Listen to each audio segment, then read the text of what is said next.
I have simply these points to make. First, a moment or two in context.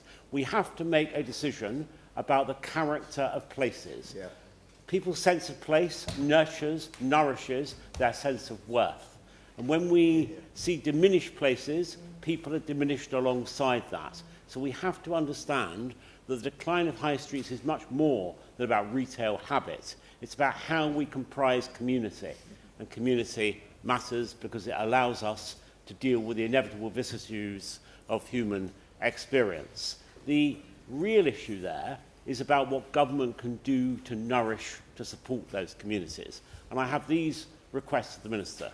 The first thing is to change planning law to limit out-of-town and edge-of-town development. When you suck the life, the livelihoods out of the centre of places, you inevitably drive people to the extremities of settlements rather than draw them into their heart. The heart of our communities is being ripped out. Secondly, the government needs to crack down on the illegal shops which now pervade across much of our kingdom, including in my constituency of South Holland and the Deepings, reinforcing the powers of local councils to actually close these shops when they're trading illegally, which many certainly are. Thirdly, we can re-dignify our town centres.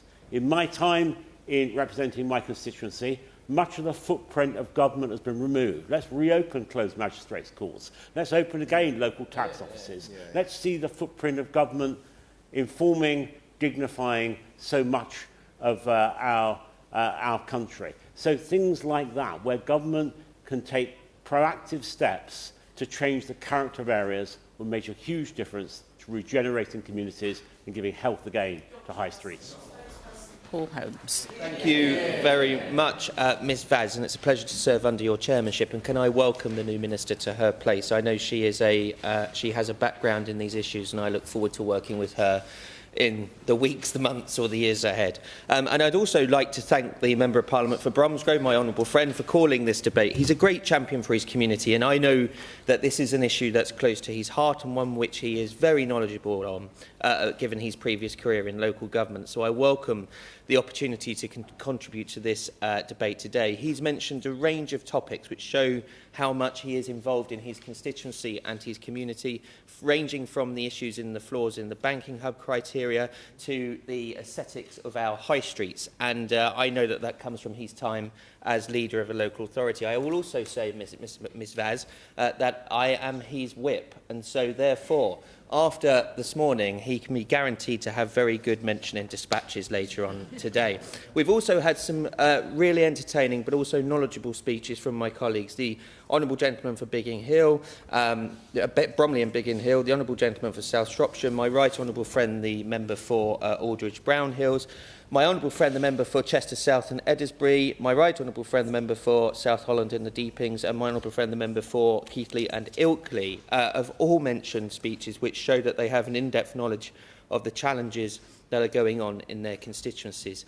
Ms Vaz, high streets have traditionally been seen as indicators of health of our economy, with the British Retail Consortium calculating that retail generates nearly £500 billion £500 billion in annual sales and nearly 3 million jobs. And according to the Office for National Statistics, around 4.4 million people work in businesses located on British high streets, representing roughly 14% of all employment. And the contribution of this sector to the UK economy is vital to any government seeking economic growth, especially regionally driven growth, which I have a reason to believe the incoming Prime Minister is enthusiastic about. This growth will be better able to sustain the communities it thrives in and empower local people, business owners and decision makers to improve the areas they know and love much better than any centrally planned project ever could. But as I have said in previous debates, our high streets are more than a place where cash and services and goods change hands. They are at the hearts of our community, where people can come together, have a catch-up over a coffee or a beer, a natter in the nail bar, a quiet read in the local bookshop, and the value of our high streets cannot be quantified by simple sums of money and simple sums of business rates or council tax. They draw in for the Treasury and local government finances. They are so much more than that. But as been outlined this morning, it is a sad story. There is a sad story of decline in our high streets, and there are many factors which explain this sad decline. And I know colleagues across the House have touched on many of these, from the rise of online shopping, the costs of living pressures, economic stagnation, high taxes on businesses, planning issues, poor local transport links and stretched public services. And while there are many causes of the problem, there are also many who lose out from dying high streets. Indeed, perhaps the greatest tragedy is the impact on young people. Retail has always been one of the UK's great entry-level employers. It has given generations of young people their first job, taught customer services, teamwork and responsibility, and provided a pathway into management and business ownership. Yet today, as members will be aware, following the publishing of Alan Milburn's report into youth unemployment, which stands at a staggering 16.2%, an increase of almost 2 percentage points on last year, at the same time, youth employment has fallen, leaving more than 3 million people economically active, 16 to 24-year-olds, unemployed across the country.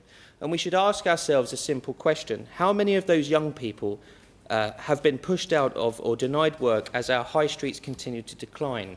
Increases to the minimum wage, with a surge in cost of employer national insurance contributions and council tax hikes are just a few of the burdens heaped onto businesses which have been pushed to the wire. And in 2024 alone, more than 13,000 high street stores closed. And over the last 2 years, the retail sector has lost almost 250,000 jobs. Every shop that closes represents not just another empty unit, but another lost opportunity for someone taking their first step into employment. And if we genuinely care about tackling economic activity, we cannot ignore what's happening in our town centres and our high streets. And the picture is no better for Britain's pubs. And at this point, Madam Chair, I'd better declare an interest, as I like being in them quite a lot. For the average pub, employing 8 people, changes to employer national insurance contributions have added around £7,200 a year to the wage bill. Layer on top of that business rates reforms that were presented as a lifeline, but for many businesses have proved to be anything but, and it becomes far easier to understand why so many publicans are questioning whether they can continue. The consequences are stark. Across Britain, 2 pubs close every day. Ms Vaz, at the 2024 autumn budget, the Chancellor promised to, and I quote, permanently lower business rates for retail, hospitality and leisure businesses, telling Parliament that this would help level the playing field for our high streets. It was a welcome ambition, but when the detail emerged, many businesses concluded that the reforms would do the opposite. Rather than providing certainty, the changes have raised serious concerns that many larger retailers and hospitality businesses, the so-called anchor tenants that attract shoppers to our town centres, could face significantly higher costs. These are businesses that generate footfall for everyone else. And when a department store, supermarket, major retailer or large hospitality venue closes, it's not just businesses that suffer. Small independent retailers, cafes and local shops lose passing trade. I will give way to my right honourable friend. The government needs to know when to step back and when to step forward. To step back in terms of reducing the costs that my honourable friend has set out, but to step forward by restricting where businesses can be located, but oblige them to reinvest in the high street. I agree with my right honourable friend entirely, and that's something that I think that the government, particularly the Labour government, have never got to grips with. And this is added to the reforms that come on top of £40 billion worth of tax rises for businesses, including substantial increases in national insurance contributions, placing further strains on businesses that are already operating on tight margins. And I'm delighted that my colleagues on this side of the House mentioned the Leader of the Opposition's pledge to abolish business rates for most high street businesses. Alongside the economic challenges facing our high streets, we all must also confront an uncomfortable truth. Many members have mentioned that our constituents are increasingly concerned that some high street premises are being used not as genuine businesses, but as vehicles for tax evasion, money laundering and organised crime. And these concerns are frequently raised in relation to certain cash-intensive businesses, including some barber shops, nail salons, mini-marts and vape shops. Of course, the overwhelming majority of these businesses are honest, and we must say that. Hard-working enterprises that serve their communities and deserve our support. But the ones that aren't undermine legitimate traders, distort competition and damage public confidence in our town centres. I will briefly, but it'd have to be quick. Very brief, because the other point I want to raise, because that's the small point of the speech I agree with, is that those places also tend to have people who are working indentured work or in modern slavery, and so there's a human impact as well as an economic impact. He's absolutely right. And look, as I'm going to come on to in the last page of my speech, we welcome the government's early actions on this to tackle those businesses, but we think that there's more that they can do, and we will offer our support in that. As mentioned, Ms Vaz, the government introduced the economic crime levy, which we support, ensuring that those operating within the regulated financial sector contribute towards tackling money laundering and wider economic crime. It reflected the principle that protecting the integrity of our economy is a shared responsibility, but there is clearly more to do. Without properly resourced investigations, effective intelligence sharing and robust action by enforcement agencies, these powers risk existing only on paper. Trading standards, local authorities, HM Revenue and Customs, the police, immigration enforcement and the National Crime Agency all have a crucial role to play, but they need the resources and capacity to act. And we've seen from evidence from trading standards professionals, it's particularly striking that 96% had encountered serious organised crime groups within the course of their work.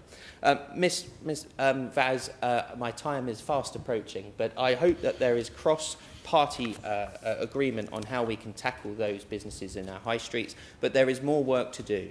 The Conservative Party has put forward a platform in which we would enable our high streets to thrive. This government has damaged them by the economic policies that they have brought in. Maybe that may change when we have our new Prime Minister, but I sincerely doubt it. Thank you very much, Ms Vaz. Thank you.